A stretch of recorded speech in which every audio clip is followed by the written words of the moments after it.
한 남자가 죽었다가 다시 살아났다. 인류 역사상 가장 믿기 힘든 주장 아닐까요? 이걸 뒷받침하는 역사적, 논리적 근거가 있다는데 과연 뭘까요? 지금부터 한번 같이 파헤쳐 보겠습니다. 솔직히 요즘 같은 시대에 교육받은 사람이 어떻게 누군가 죽었다 살아났다는 걸 진지하게 믿을 수 있겠어요? 그쵸? 이 질문, 이게 사실 모든 논의의 핵심이고 넘기 힘든 벽처럼 느껴지는 것도 당연합니다. 근데 이게 기독교 신앙에서 믿어도 그만 안 믿어도 그만인 그런 게 아니에요. 바로 심장부 그 자체입니다. 기독교라는 집은 이 부활이라는 기둥 위에 서 있는 거나 마찬가지거든요.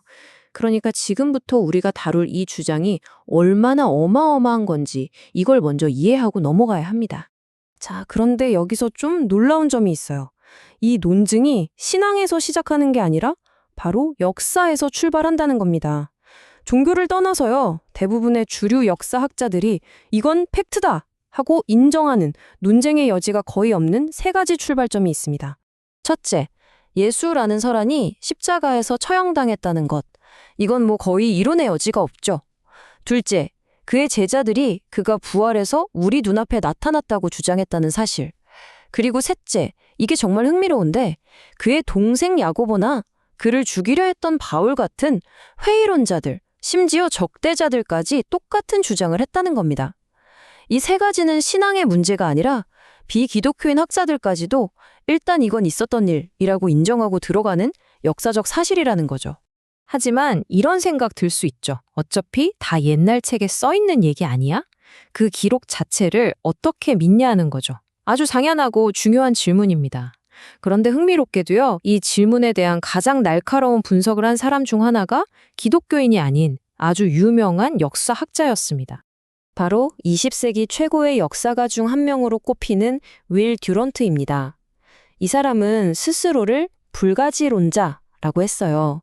신이 있는지 없는지 알 수 없다고 생각하는 사람이죠. 그러니까 이 이야기를 믿고 싶어서 분석한 게 절대 아니라는 겁니다. 오히려 그 반대 입장이었죠. 역사학자들이 어떤 기록이 진짜인지 가짜인지 판단할 때 쓰는 아주 재밌는 방법이 있어요.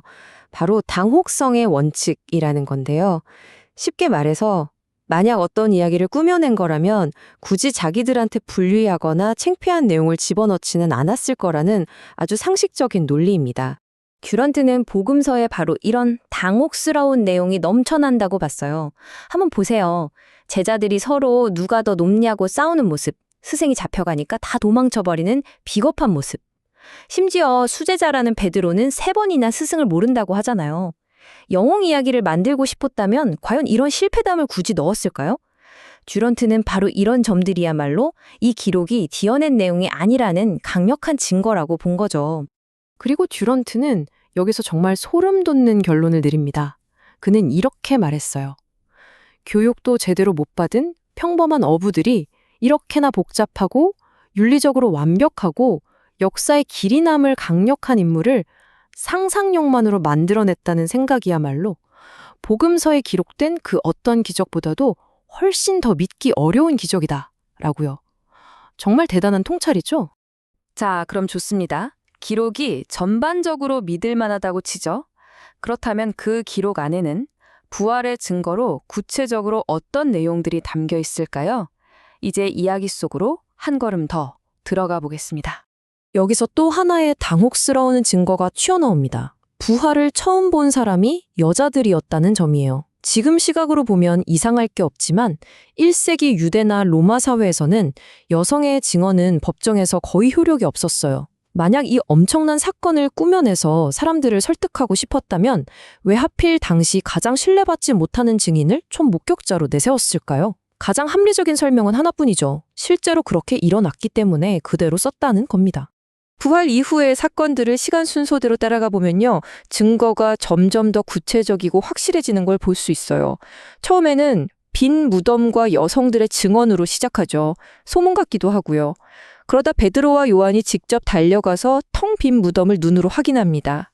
그날 저녁에는 아예 제자들 앞에 나타나서 유령이 아니라는 걸 보여주려고 생선을 드시기까지 해요.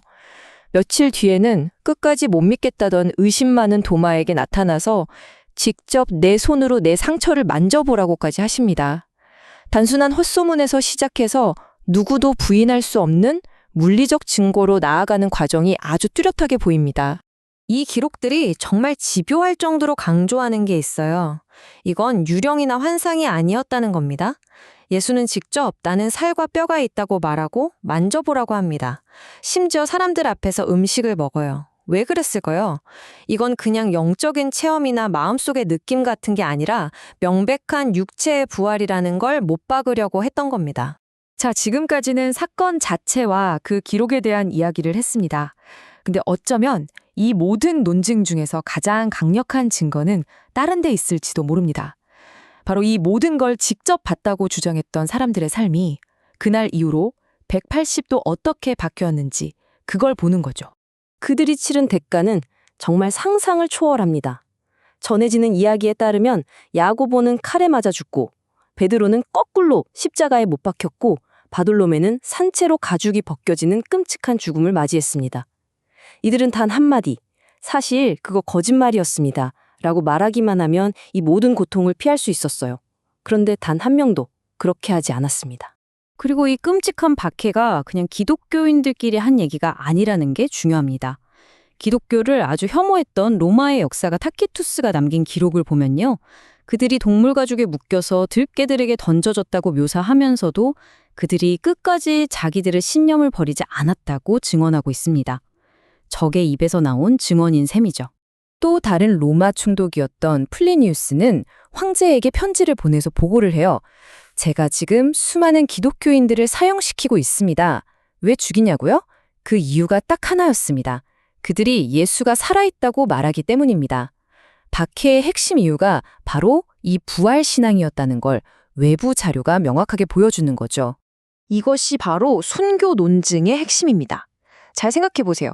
사람들은 자기가 진실이라고 굳게 믿는 것을 위해서는 죽을 수 있습니다.